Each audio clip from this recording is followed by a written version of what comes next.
Hi, everyone. This is Abhishek from ShakeTheCosmos.com. My guest today is Naomi Sturm-Wijesinghe. She's the executive director of the Philadelphia Folklore Project and the co-founder of Los Herederos, a media arts organization dedicated to inheriting culture in the digital age.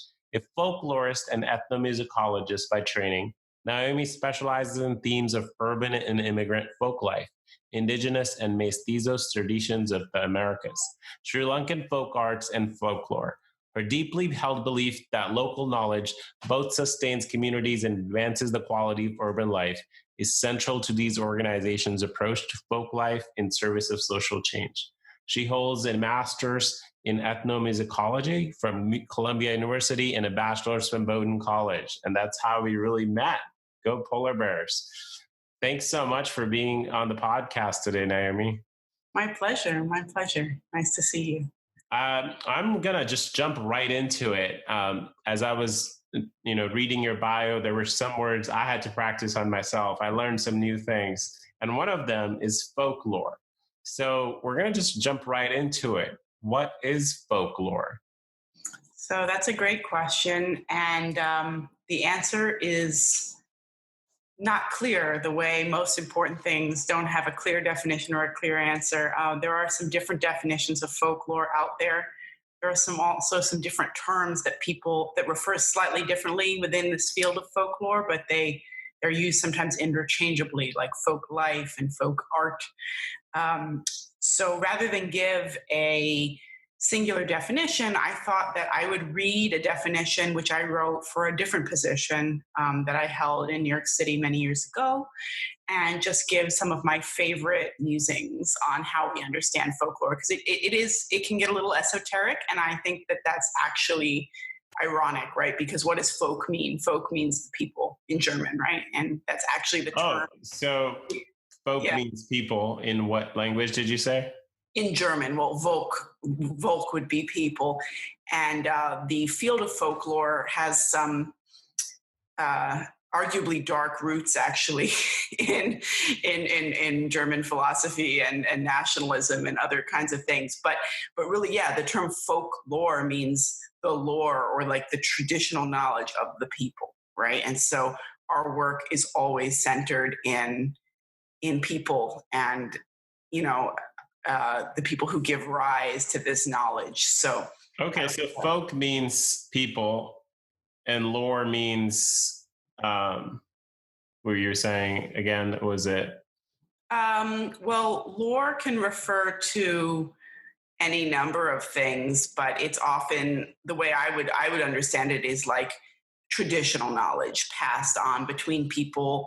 That, it's kind of that debate of like the real versus the true, and lore is the real, but not perhaps scientifically proven in every case. But I wonder how far the tradition goes back. So I'm Indian, and I moved to US when I was 15. There were all these traditions I brought with me, but I feel like, I just wonder, like, when you think about folklore, how far are you looking back at someone's heritage? So the working definition I like to use is folk life refers to living traditions, art forms, and everyday cultural expressions that hold shared meaning within groups. Folk life is community knowledge given aesthetic shape. It explores the identity and place and is passed forward through the generations, often through informal, community-based creative practices. So I think about like my grandfather. He would always make us sit around the fire, and like, this was a planned fire. It wasn't like we were burning something down. And my job was to throw some stuff in the fire. Like, are we talking about like that kind of like tradition? Like, what is a tradition? That kind, or is it pretty broad? Sounds like maybe. No, I mean, it is. It's very broad, but I think that what you're describing is certainly folklore or folk life, right? It's your folk life, and folk life is something that everybody has. How in touch with it we are, how we refer to it, how we think about it is a different story. But it's I always tell people that folk life is the magic of every day. It's the things that we do in our life that could be overtly cultural, connected to heritage. Like you have a particular experience as Indian American, with roots in another country, being a part of an immigrant community, having things passed on to you. So you're noting those things because that's very central to your experience and but folk life is really an authentically lived cultural experience. And so something that your grandfather passed down to you makes complete sense, because the other way that we define folk life as opposed to other things, or we define a tradition, is it's something that's passed on in families or in groups from person to person orally. It's not something you would learn in an institution. Now, ironically, people do learn about folk life and sometimes cultural traditions exclusively in an institution. And we can talk about that at another moment. But what makes it folk life is that it's this informal cultural knowledge that's shared by a group of people, and they decide that knowledge or that tradition represents them, right? That there's that collective decision. And I think, just to kind of, you mentioned something around, so like what if, I guess there are these experiences and traditions, but not everybody remembers them themselves. But there seems to be this thing you said where there's some memories and traditions people remember, but what makes things memorable? Well, that's a fairly subjective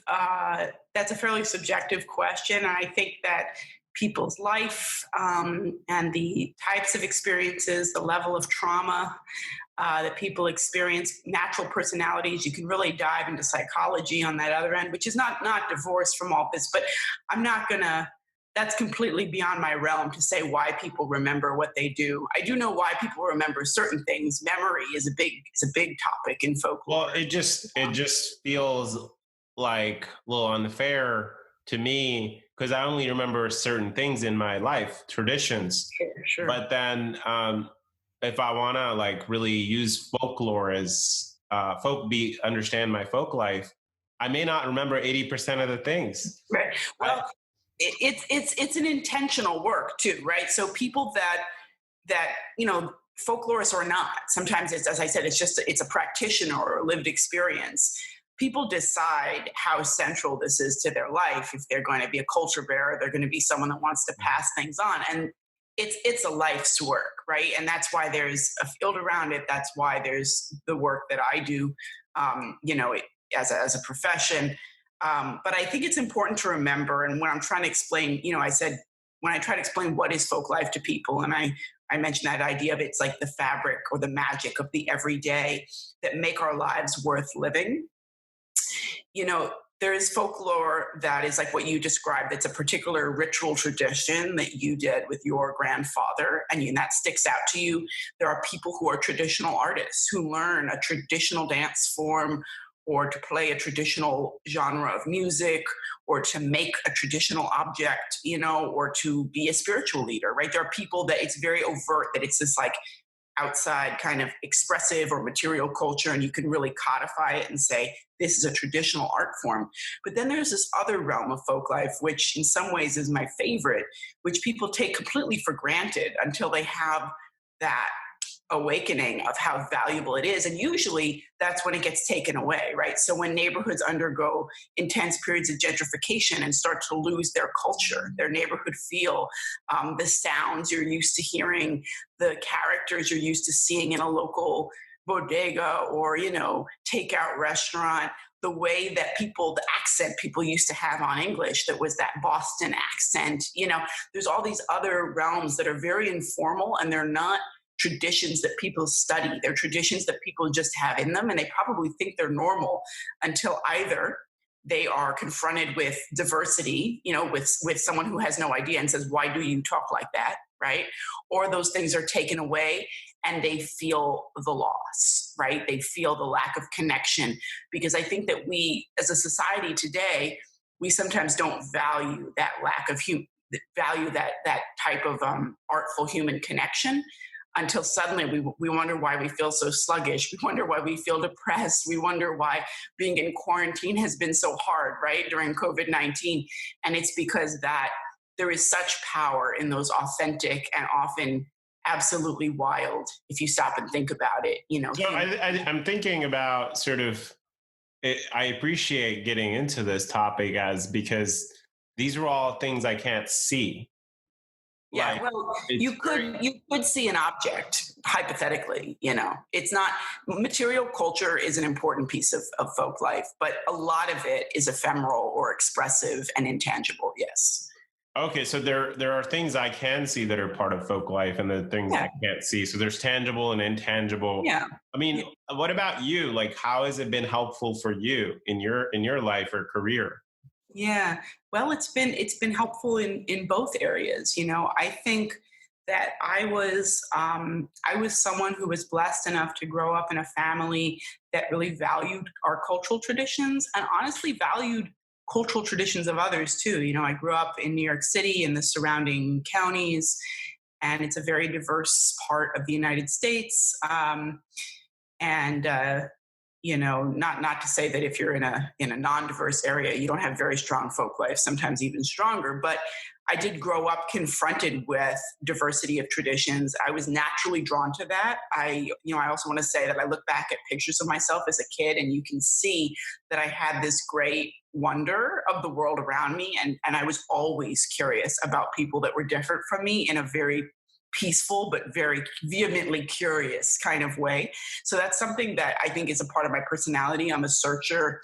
I observe, I ask questions. These are all parts of folk life methodology, fieldwork methodology. And I also grew up in a family that really valued cultural traditions, a New York Jewish family that was not particularly religious, but had sacrificed a lot to continue to be who they were, right, in this world. And New York City had allowed them, going back several generations, to do that. And so, I did grow up with a certain reverence for who you are, cultural traditions, and also who other people are. And that was a way of finding meaning. So I think I had that from conception, really. I But it appreciate also, that so much. And I mean, I appreciate how aware you are of your own traditions and own family and own influence, but also from, how it impacts others. Um, and I just wonder, like, not everybody is in that same spot of where they've kind of recognized that. So how does someone tap into that tradition and that world? And do you have suggestions on that? yeah. So, as I said, I'll kind of, it may seem like I'm veering off, but I'm going to answer your questions. So, I had this kind of innate interest, and I think I was pulled toward this work, but I didn't know what it was until I was an adult, until actually I went to, even during Bowdoin College, when we met, I still didn't really know I didn't have the language to speak about this. I just knew what spoke to me and what interested me. And I knew that I was so passionate about it that I was actually resisting more secure careers and more secure lines of study. And this was a pretty big conflict for me in college, and it still is sometimes, but I felt so pulled to this work. And I think it was at Bowdoin College that I learned about the fields of the social sciences, anthropology, ethnomusicology. I didn't really know about folklore yet, but I began to unpack that you could have a career dedicated to the study and the sharing and the perpetuation and the giving of this knowledge. And I said, that's for me. I went on to pursue higher education in ethnomusicology. And at first I thought I would be a professor and I would be an academic of these fields, right, of ethnomusicology or of folklore. But I quickly realized that, my pull was really to be in the public sector, and to be doing something we call public folklore, which is, housed in either state government or the nonprofit sector, or sometimes in community-based business, even more grassroots cultural life and organizing. I was very pulled to the community organizing and. So is college sort of part of tapping into it, where it was for me. It was for me. It was not that I think I had it, so I was able to tap into it. But college, for me, coming from a background where these kinds of professions were not an option and not discussed, college was what gave me the words and the language and to understand the world in which I could do and could pursue these things. But I think I already knew their power. And so in terms of how people can tap into them, I think it's something that some people just naturally tap into because they have a very strong sense of community or, family traditions. But there are other ways as well. And here I would give a plug for my work in public folklore, which is that there are so many tremendous folk life programs and organizations throughout the United States. It's a small niche field, but it's pretty robust. It's pretty active. In every state, there is something going on, down from starting maybe at like a governmental level, like the state folk life program, on down to very grassroots community organizations. And I think a lot of people in their respective settings or milieus actually probably already gravitate toward these things that perpetuate either their own culture or a culture they're interested in, but maybe they don't think of that as like a folk life organization. But in many cases they are, and in many cases they're funded through a schematic that this field has worked very, very hard to create, So I guess, so people can tap into it they could have a good foundation, and then also you're actually actively doing this work now. Yeah, or not. You could also just have a thirst for it and go to a program or a festival or an event or listen to a podcast or a piece of documentation that one of these great organizations or artists or organizing groups put together. I think that sometimes people tap into stuff. The tip of the iceberg is an event that they attend, and then it answers something in them that they're looking to know more about, and then they begin to look for that more in their own life. And you mentioned some of the work that you're doing now with some of the organizations. Just trying to think of a practical example that what's a technique or a example that you've done that people can kind of attach themselves to. Like an example of a program? Yeah, like an example of a project from that you might have done. So I guess what I'm trying to also see is a lot of the listeners are entrepreneurs and startup owners, and how can they, because there is just such self-introspection, powerful self-introspection in folklore. And how can, and it's part of starting a startup. You have to know what your roots are. And so I guess thinking about what are some techniques that you use in your work today to help people? Yeah.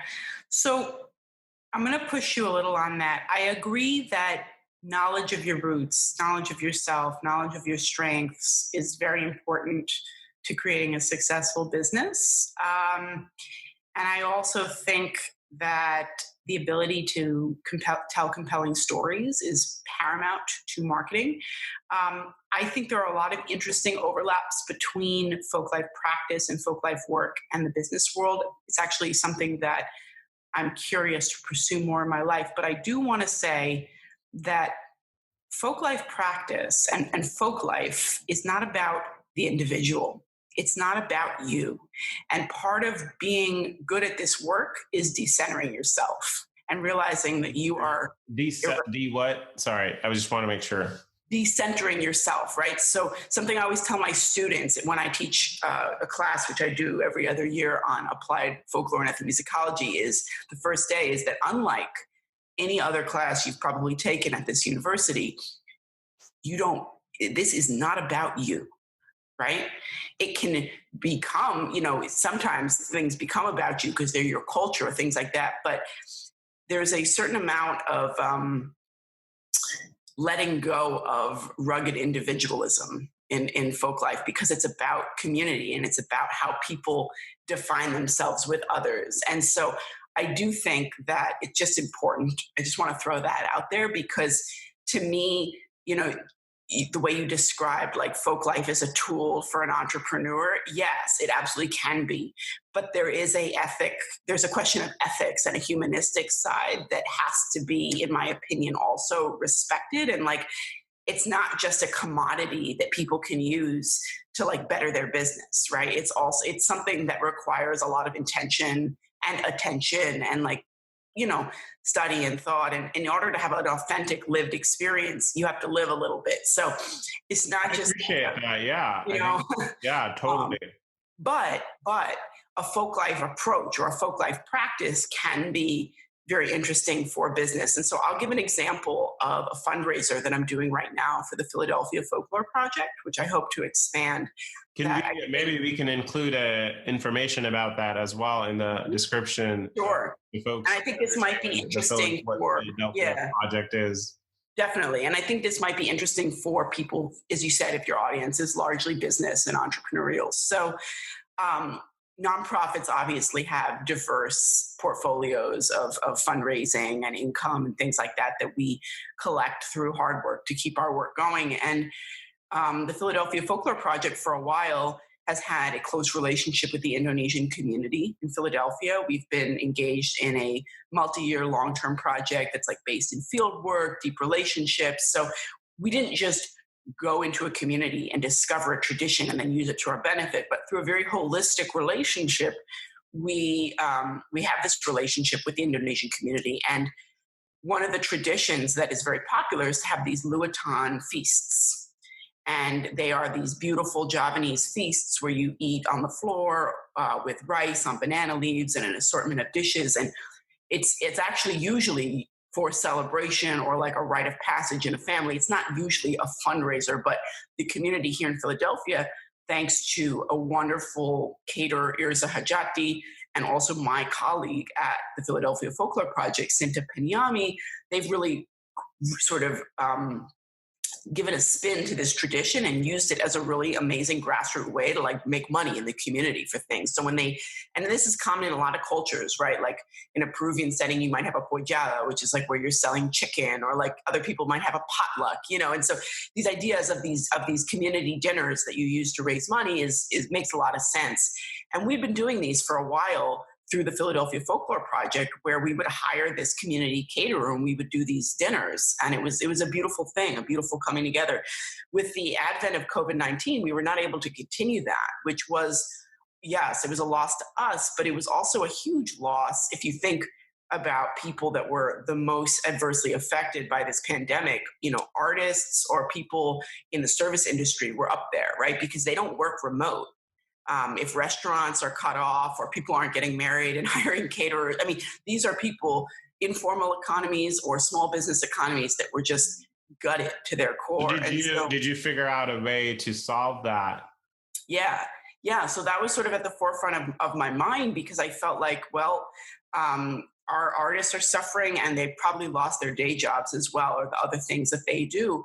And so with one of our board members, Faria Khan, who's my co-chair, as well as, just thinking and working in the community, really listening to the needs, we came up with this idea for Luatan in a box. And it was already culturally relevant.